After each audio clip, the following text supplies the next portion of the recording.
Hi, I'm Kenneth WAJDA.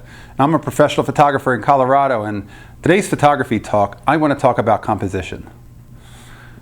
The one sentence that I use over and over when I teach photography is, a great, strong photograph has a great foreground, a great background, and nothing else. And a good example would be if somebody says, hey, there's a great sunset today, and look at that sky. The first thing I think of, it is great, but what's in my foreground? I can't shoot that without something else to give it its space and to create a foreground-background relationship. A lot of times if you're shooting a portrait, that person may give you the perfect expression, but what's the background?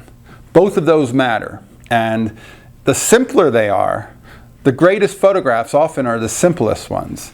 A photograph that you may know called Afghan Girl by Steve McCurry, that's a very simple portrait against a colored wall. There's not a lot of extra element. It's very simple and straightforward. The best photographs tend to be like that. So what is your foreground? What is your background?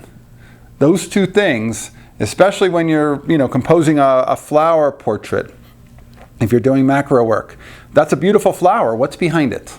What else could be behind it? How else can you move or shift or change light in such a way so that you can modify what's behind it? There's a lot of things to consider, and when you're shooting in the moment, sometimes you can miss those.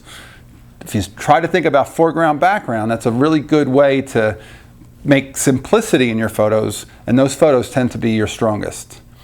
That's today's talk. Thanks for watching. I'll see you next time.